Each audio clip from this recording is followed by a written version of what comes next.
Hello everybody and welcome back to the Damage Report. I'm John Idarola, still sick, a little bit better. And so I've given myself the right to wear my comfy jacket. You can't stop me. By the time you got to the studio, the show had already be done.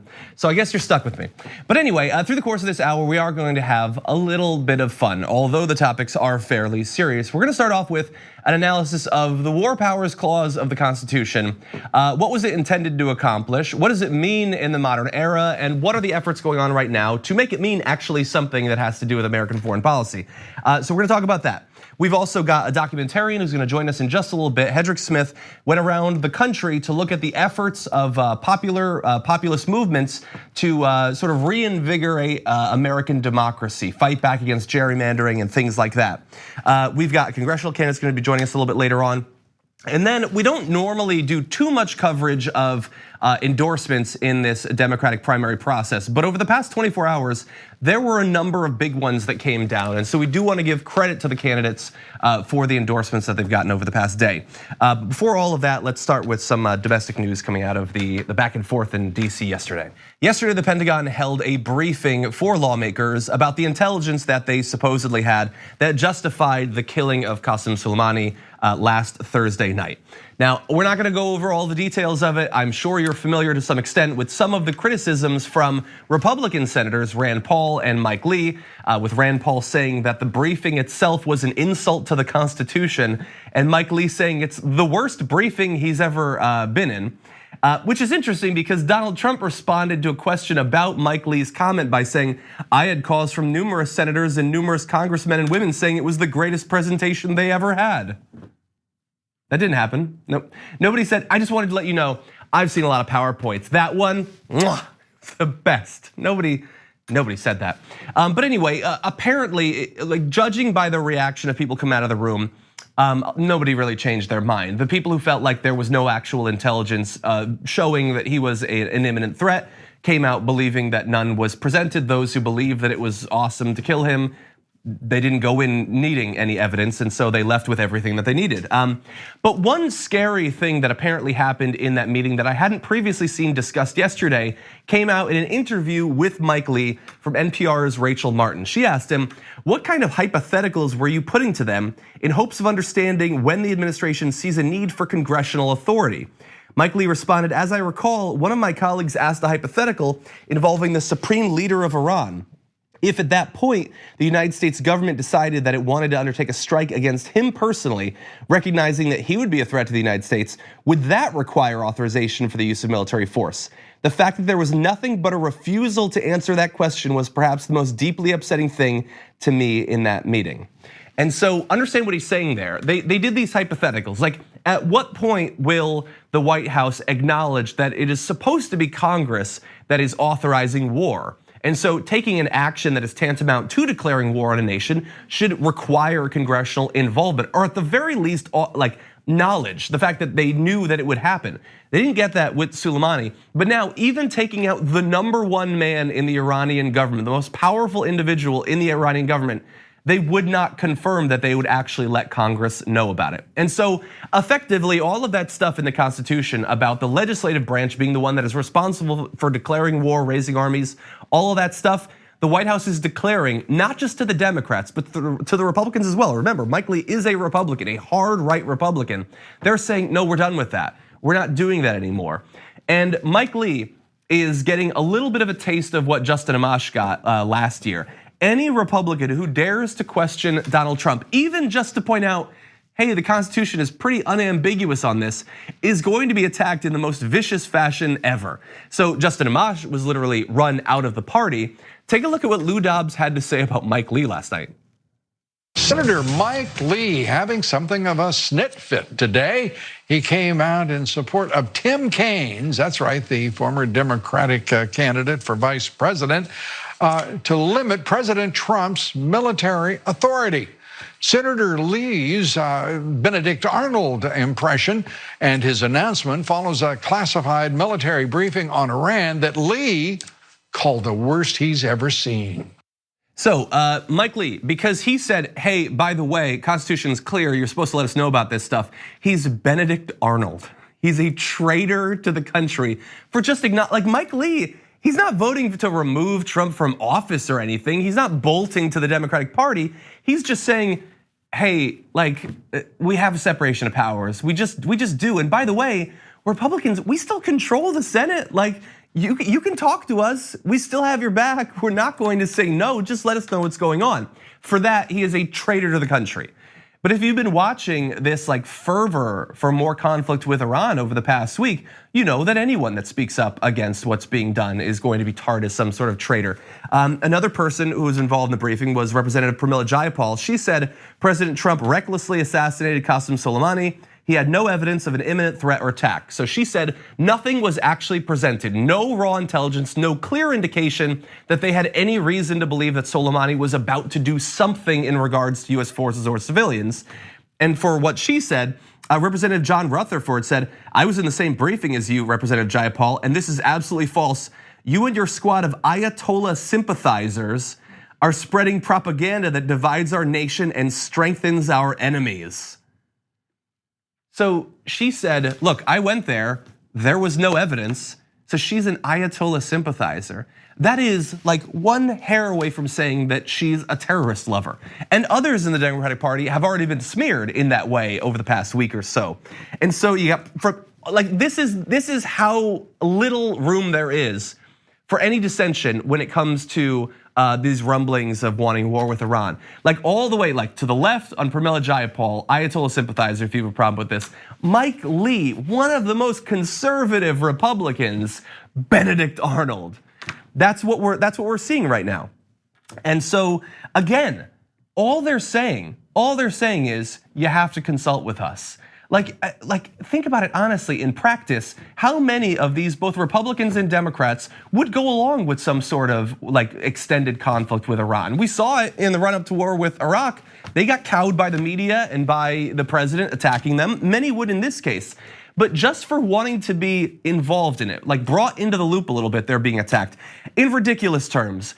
Now I know we don't go to Sarah Huckabee Sanders for anything approaching truth or grasp on reality, but take a look at what, I'm not gonna like actually make you listen to her voice, but she was on Fox and Friends this morning and said she can't think of anything dumber than allowing Congress to authorize war. But like, she's not insulting like Pramila Jayapal there. She's not insulting Mike Lee. She's insulting the people who wrote the Constitution because as I've been saying this entire thing, it is unambiguous. The Congress shall have power to declare war, grant letters of marque and reprisal, and make rules concerning captures on land and water. Keep reading, there's really interesting stuff about raising navies and armies and all of that stuff. Yes, Trump as president will be the commander-in-chief, like the main manager of the military, but he is not fundamentally in charge of deciding who America goes to war with. That is supposed to be the legislature. That has not been the case for a very, very long time, if it ever was actually the case. But even up to 50 years ago, when I think in 1973, they passed the War Powers Act, the legislature was saying, hey, maybe we should look into actually abiding by what the Constitution says. And even with that done, we've had more than my entire lifetime of the executive branch effectively having 100% control over launching us to war. Even in this case, if they wanted to take out the supreme leader of Iran, Trump believes that he has unilateral authority to do that without needing to consult with anyone except perhaps whoever's in the dining room at Mar-a-Lago at the time. And so right now, you should know there are efforts both in the Senate and the House. Bernie Sanders and Ro Khanna, they have a bill that's going to try to reapply the War Powers Act. Sounds like Tim Kaine is working on something too. There are efforts to do this, but we know from the experience of our lifetime and beyond that the White House is more resistant in this area than perhaps in any other limitation in its powers. And what you're seeing are former administration officials, conservative pundits, all of them rallying to make sure that the president has sole 100% unilateral authority over what happens with US foreign policy and the use of force abroad. That is not a safe place to be in for me, for you, for our entire country. And it's not just because it's Donald Trump. It wouldn't be safe with anyone. But honestly, with someone as immature, incurious, ignorant about world affairs and world history as Donald Trump, do you really want him being the only one deciding when we go to war? Okay, we are gonna take a short break. We come back, way more to get. We need to talk about a relatively new show called the Republic, or UNFTR. As a Young Turks fan, you already know that the government, the media, and corporations are constantly peddling lies that serve the interests of the rich and powerful. But now there's a podcast dedicated to unraveling those lies, debunking the conventional wisdom. In each episode of On the Republic, or UNFTR, the host delves into a different historical episode or topic that's generally misunderstood or purposely obfuscated by the so-called powers that be, featuring in-depth research, razor-sharp commentary, and just the right amount of vulgarity. The UNFTR podcast takes a sledgehammer to what you thought you knew about some of the nation's most sacred historical cows. But don't just take my word for it. The New York Times described UNFTR as consistently compelling and educational, aiming to challenge conventional wisdom and upend the historical narratives that were taught in school. For as the great philosopher Yoda once put it, you must unlearn what you have learned. And that's true whether you're in Jedi training or you're uprooting and exposing all the propaganda and disinformation you've been fed over the course of your lifetime. So search for UNFTR in your podcast app today and get ready to get informed, angered, and entertained all at the same time.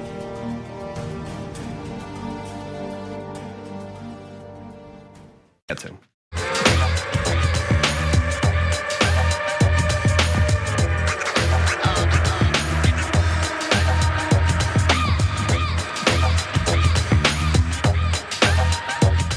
Across the country, there are more and more people who are no longer satisfied just to live in a democracy where that's like the label applied to our country. They want it to mean something in practice, and they're fighting back to make that happen. And joining us now to talk about some of these efforts going on around the country, Hedrick Smith, a Pulitzer Prize-winning former New York Times reporter and editor, and also he's got the new documentary, The Democracy Rebellion, on PBS. Hedrick, welcome to The Damage Report. John, great to be with you. Very glad to have you here. So tell me about this Democracy Rebellion. What are some of the forms that it's taking? Well, the most important thing is it's being ignored by most of the media. What's going on is there is a rebellion going on in states like North Dakota, Florida, North Carolina, South Dakota, Connecticut, California. People are, as you said, fed up with Washington. They counted on the politicians to fix the broken system, stop the big money, stop suppressing the votes, fix gerrymandering, and nothing's happened. So the people are taking power into their own hands. And what's amazing is, contrary to what most people believe today, people power actually works. Last year, the last election in 2018 was the best year in 50 years for political reform in this country. 5 states adopted gerrymander reform. States like Florida, Maine, North Dakota, believe it or not, adopted election law reforms. A half a dozen other states made voting easier. Big cities like Baltimore and Phoenix and Denver and Portland, Oregon adopted public funding of campaigns. People power is on the move. People want to fix the system. They want the elections fair. They don't want it dominated by dark money, and they want to get to vote and have their votes counted. And so what you're talking about, it sounds pretty historic that people are getting directly involved because of their frustrations over decades of inaction in these areas. And yet we're apparently not seeing a lot of actual coverage of it in comparison to other aspects of the election, things like that. You're not seeing coverage, but it's actually begun to have an effect. For example, the gerrymander reform that's taken place in states like Florida and Pennsylvania has already changed the political arithmetic in the elections of the last couple of years. So you're seeing a bit of a change in Congress. You're going to see a much bigger change in the next decade because 15 states have adopted gerrymander reform. California has done a pretty good job at smoking out dark money, the Koch money network and networks like that. So they've shown how you can force the big donors out into public, and when they get out in the public, some of them don't want to give. So it begins to at least inform voters. And that does have an impact on elections. So this is not just kind of wonky political science stuff. This is practical power politics, and people are starting to understand they got to get off the sidelines, they got to get off the couches, and they got to do something. And they can get something done. You know what really amazes me about it's the specificity of some of the efforts that are being done. That, like, when you hear people talk about populist movements and rage against the establishment, there's sort of this like implied, they're mad, but they don't necessarily know how things work or why things are broken. But it seems like in these movements, there's very specific grievances with a sophisticated understanding of the various ways that the system has been manipulated. It seems like there's a lot of education going into crafting the goals of these various efforts. John, you're absolutely right on. What's amazing is actually how smart these people are. And we're talking average people.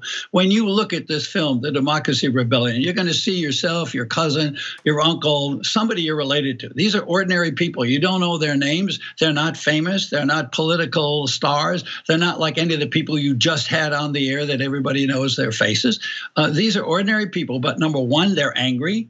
Number two, they're smart. Number three, they're organized. And number four, they're tenacious. And number five, they're bipartisan. What's amazing about most of these reform movements that you see in the Democracy Rebellion is they go across party lines. You've got a movement, for example, in North Dakota called the Badass Grandmas of North Dakota. It's led by a bunch of women in their 70s. And the one leader is Republican, another leader is Democrat, some of the others are independents. It goes across the board. If you look at Colorado, where they had a vote to roll back Citizens United, that Supreme Court decision that opened the floodgates to all kinds of corporate and billionaire money in campaigns, what you find is that every single county in the state of California, 64 counties, the red counties, the blue counties, the purple counties, all of them voted about 70% for reform. So when you go to the grassroots, you don't see the partisan divide that you see in Washington and in lots of state capitals. That's impressive. But what's also impressive is what you said, how smart these people are and how determined they are.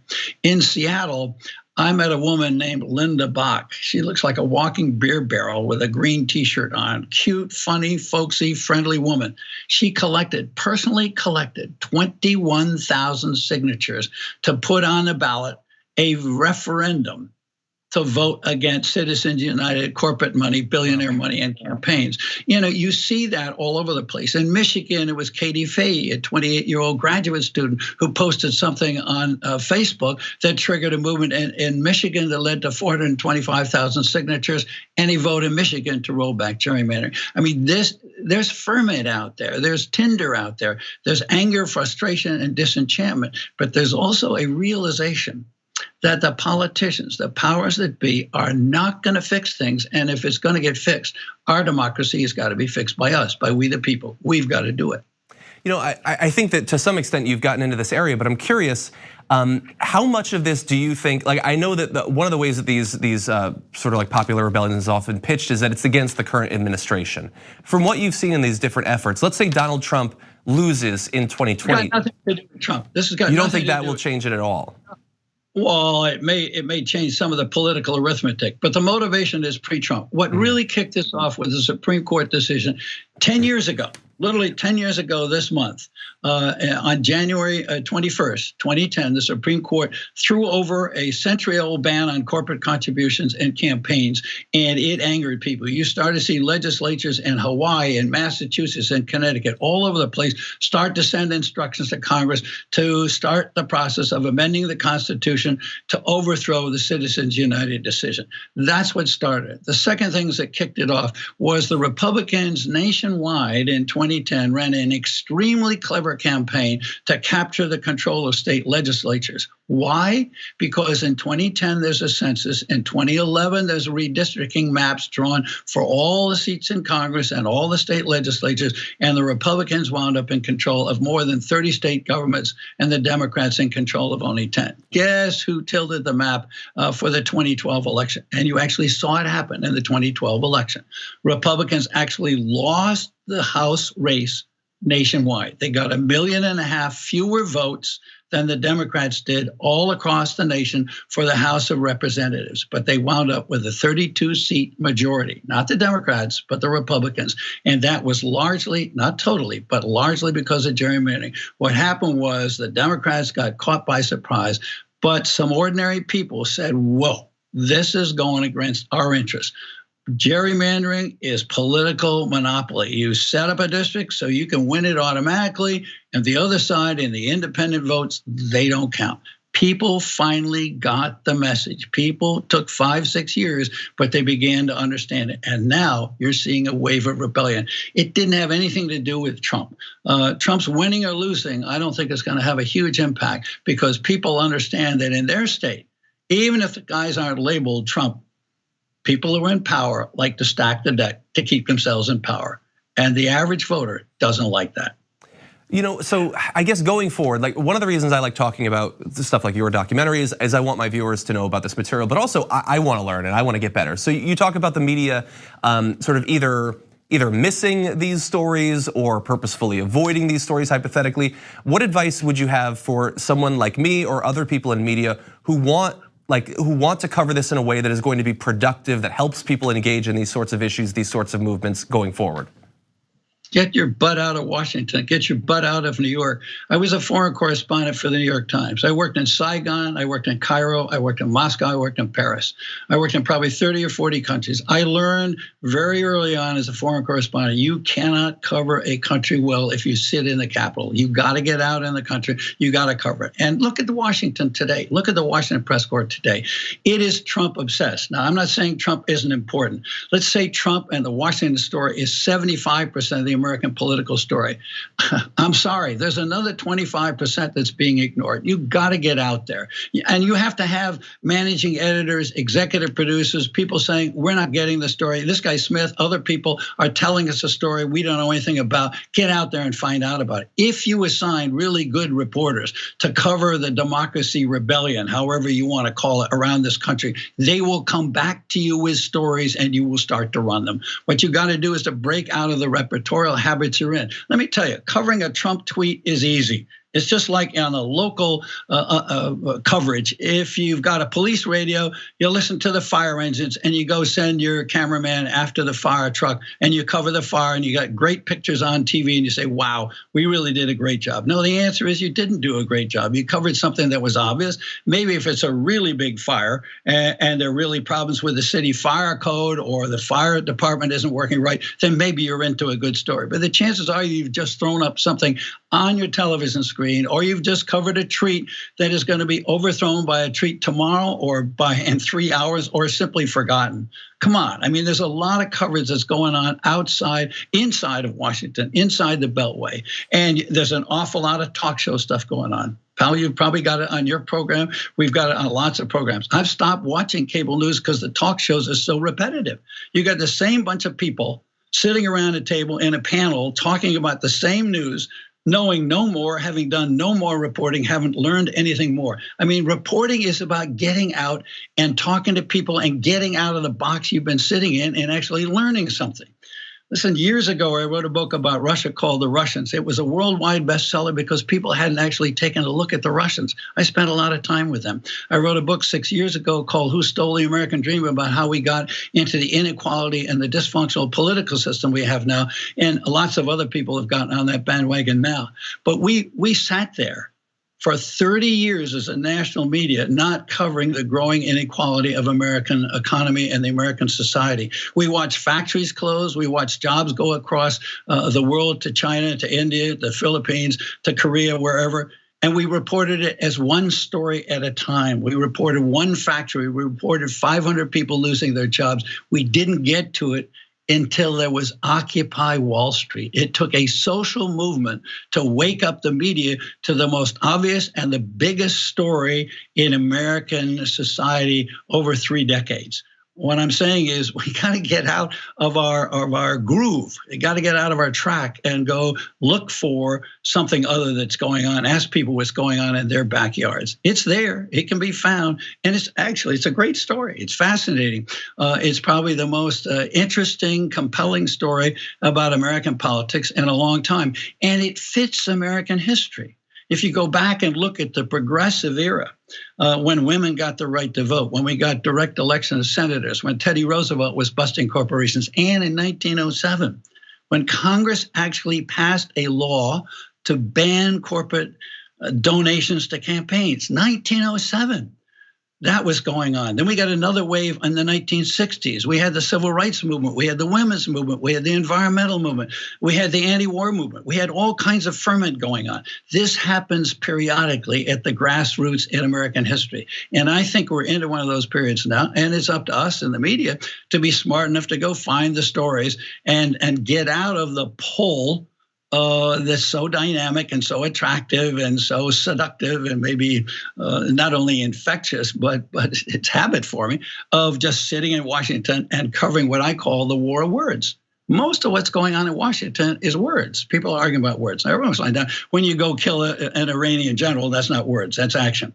But what's going on out in the countryside, and a lot of times it's action. When there's gerrymander reform, it's going to make a difference in who gets elected. It's going to make a difference in who's in what the agenda is in the legislature. In Connecticut, they have a system of public funding of campaigns.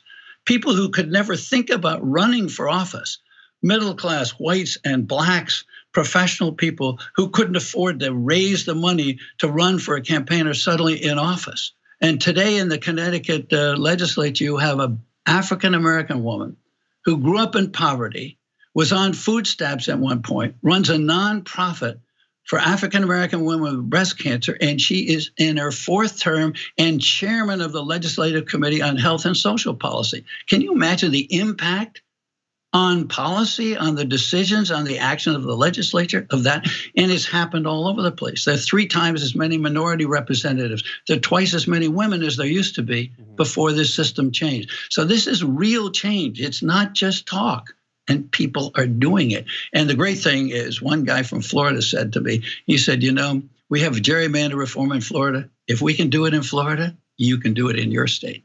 I love that. Well, Hedrick Smith, I appreciate that advice, and also your recent work. Everyone should definitely go check it out, and thank you for joining us on the show today. It's on PBS all across the country this month. Thanks so much, John. Thank you. We're gonna take a short break, but stick around.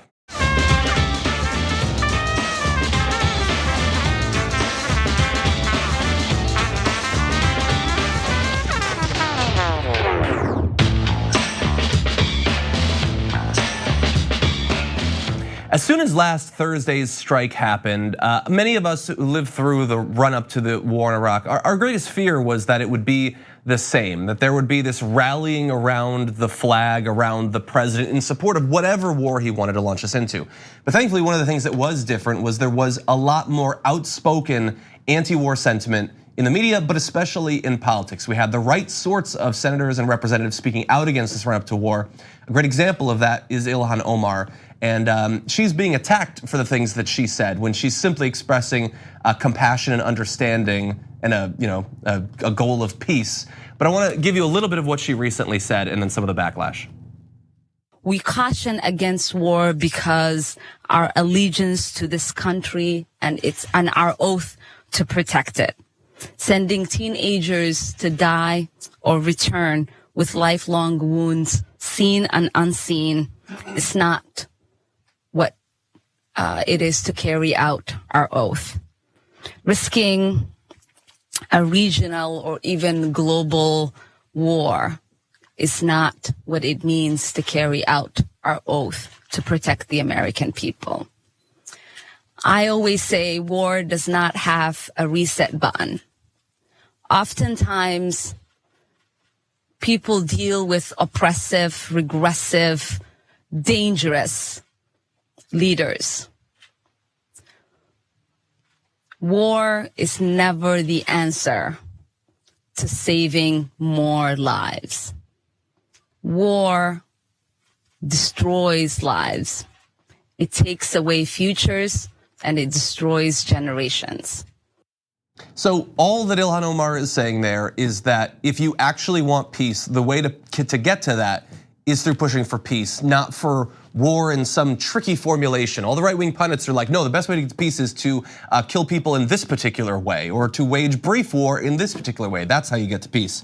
So she stands up there and says, we don't want war with Iran. And understand, if you believe Donald Trump, he's saying the same thing. He's saying, I don't want war with Iran either. But despite the fact that ostensibly Ilhan Omar is agreeing with Donald Trump, she has been viciously attacked for that address that I just showed you right there. And that is why at the bottom of the screen right here, we have Ilhan derangement syndrome, because it is very common these days for anyone speaking out against Donald Trump to be labeled as having Trump derangement syndrome, as if opposing a person who is the antithesis of every political value you have, who is waging horrific human rights abuses domestically and abroad, makes you crazy somehow.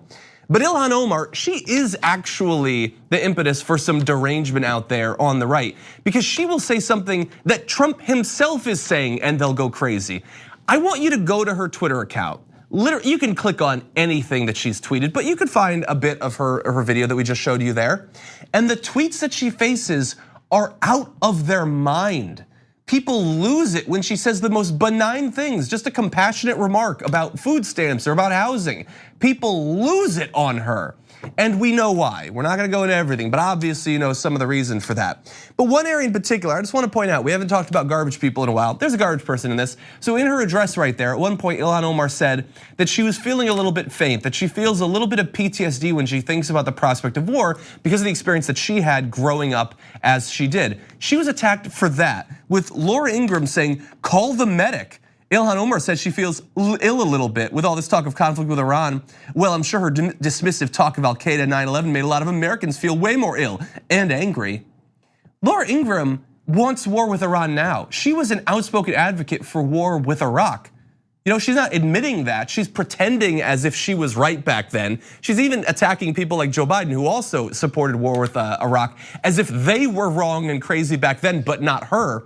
She was supportive of the war that killed hundreds of thousands of individuals. She's hot for a war that would do the same or worse with Iran right now. But she's attacking Ilhan Omar for asking us to just pump the brakes a little bit and think before we launch into another Middle East quagmire. So just understand, both of these voices are out there. It's an open question at this point, which one is gonna win out in the end? Okay, we're gonna take a short break. We come back, Congressional Candidate's gonna join us after this.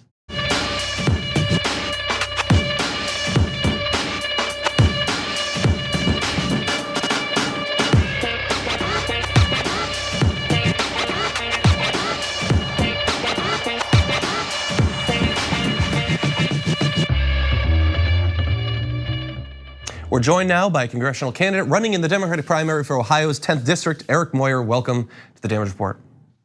Hi, John.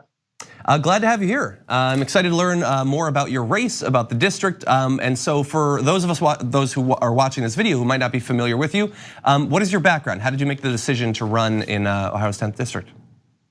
So I grew up in the district and I went to Ohio State to become an engineer. And then when I left Ohio State, I looked for a job in my district and it was hard to find one. And I went to my fallback job. I became a scientist at NASA and I was there for— That's your fallback job.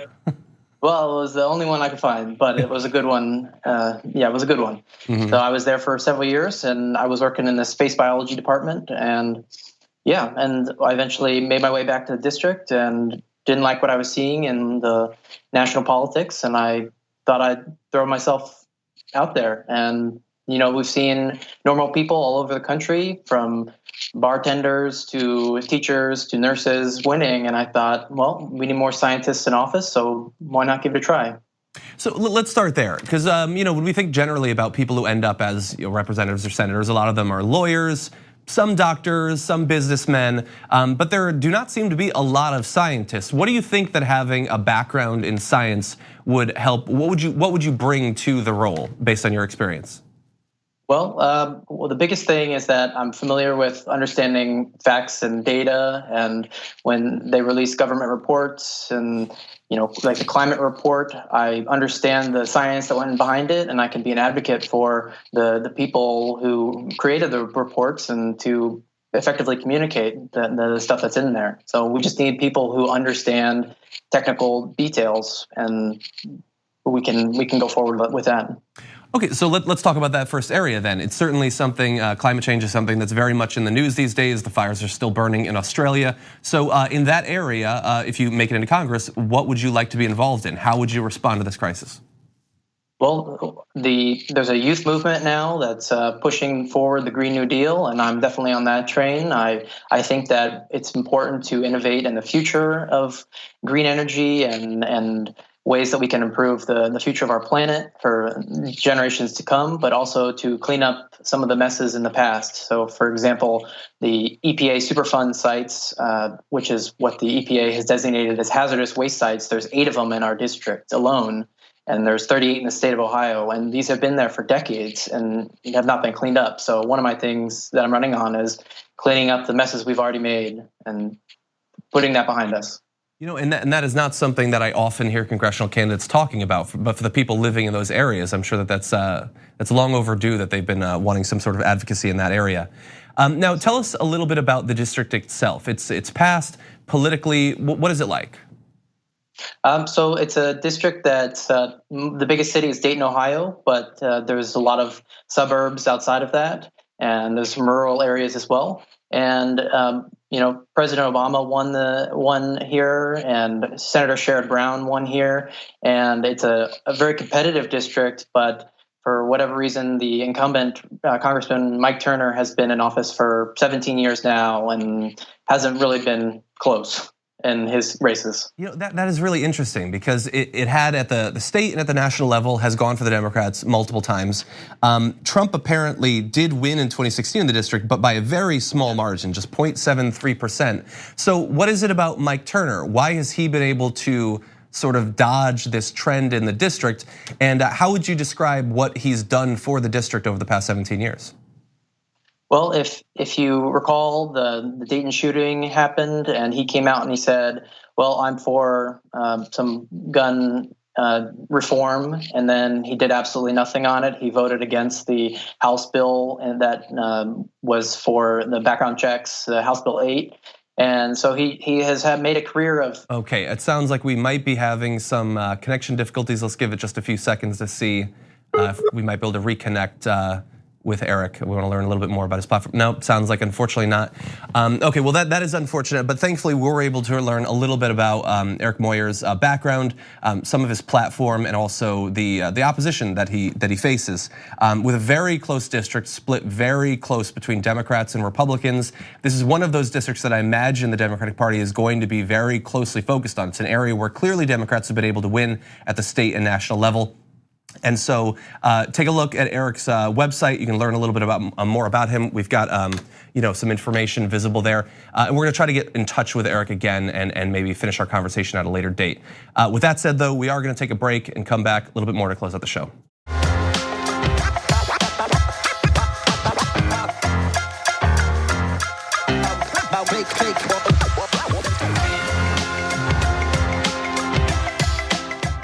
If you've been following the 2020 Democratic primary, you might have noticed that in a number of sources for news that aren't generally all that supportive of Senator Sanders and his bid, there have been more and more editorials saying, hey, he might actually have a chance, and sort of acknowledging some of what he brings to the race, his strength in the polls, all of that.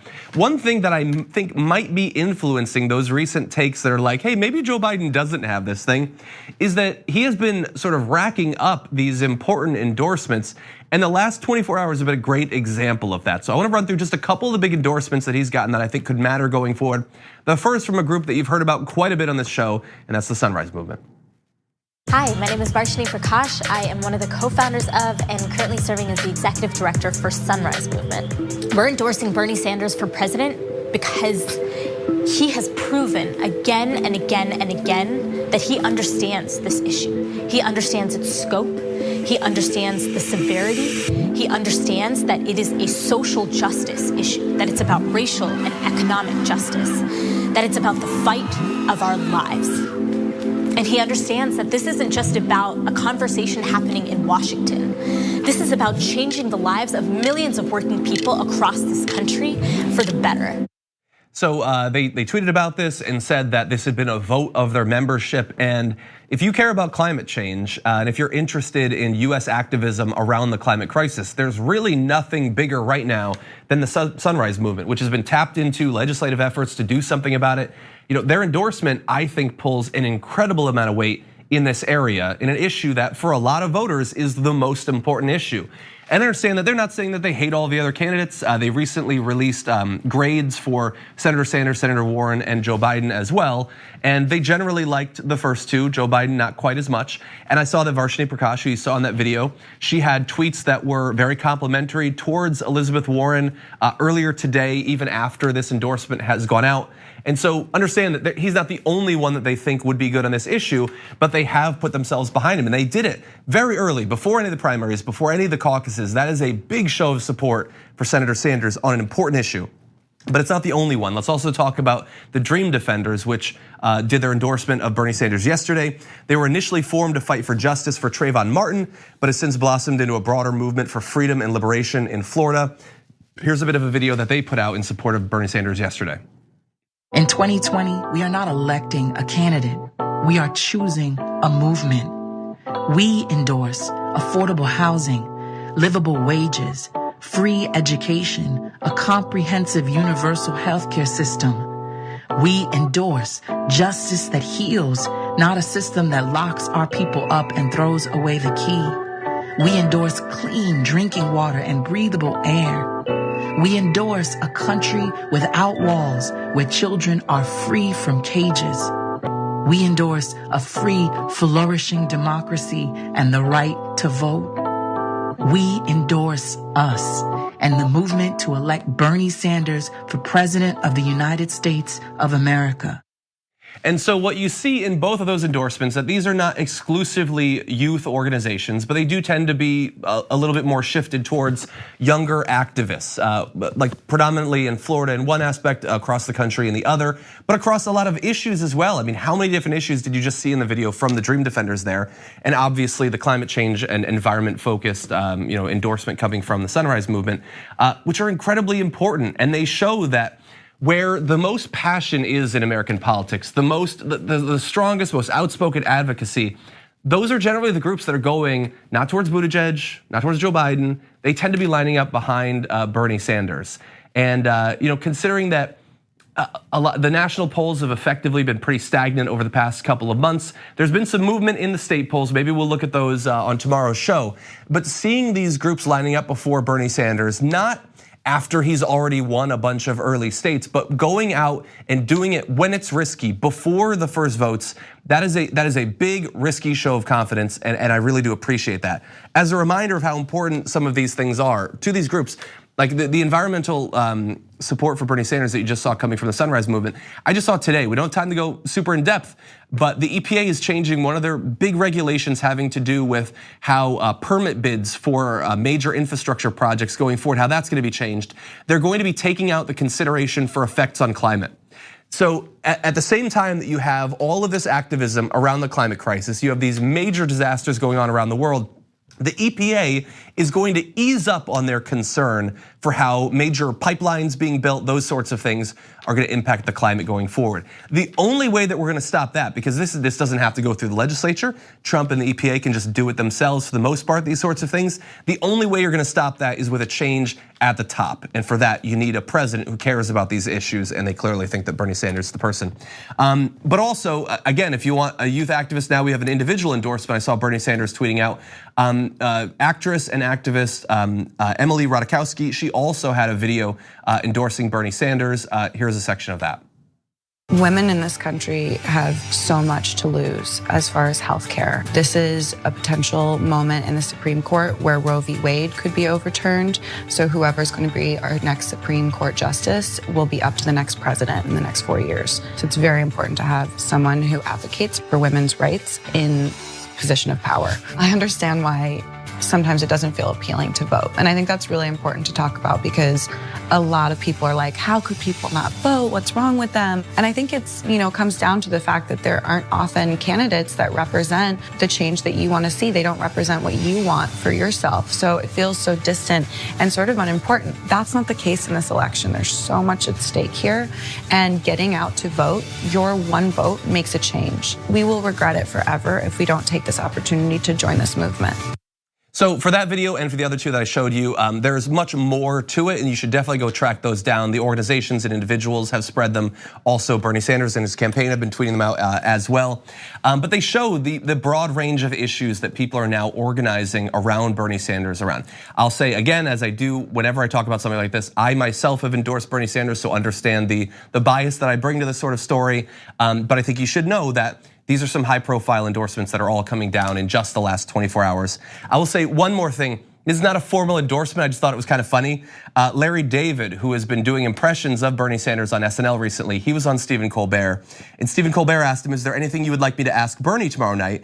Larry David said, I would beg him to drop out so I don't have to keep flying from LA to do SNL. I thought when he had that heart attack, that would be it. I wouldn't have to fly in from LA. But he's indestructible, nothing stops this man. If he wins, do you know what that's going to do to my life? Do you have any idea? I mean, it'll be great for the country, terrible for me.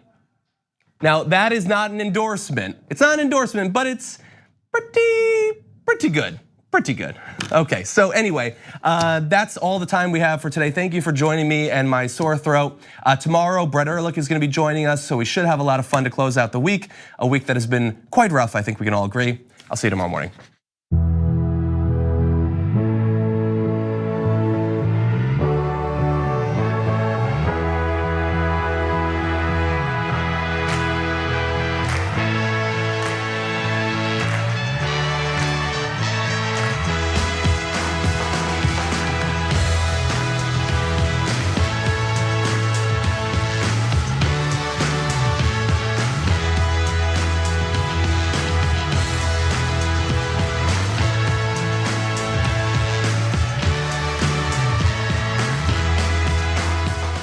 Thanks for listening to the full episode of The Damage Report. Support our work, listen ad-free, access members-only bonus content, and more by subscribing to Apple Podcasts at apple.co/TYT. I'm your host, John Idarola. I'll see you soon.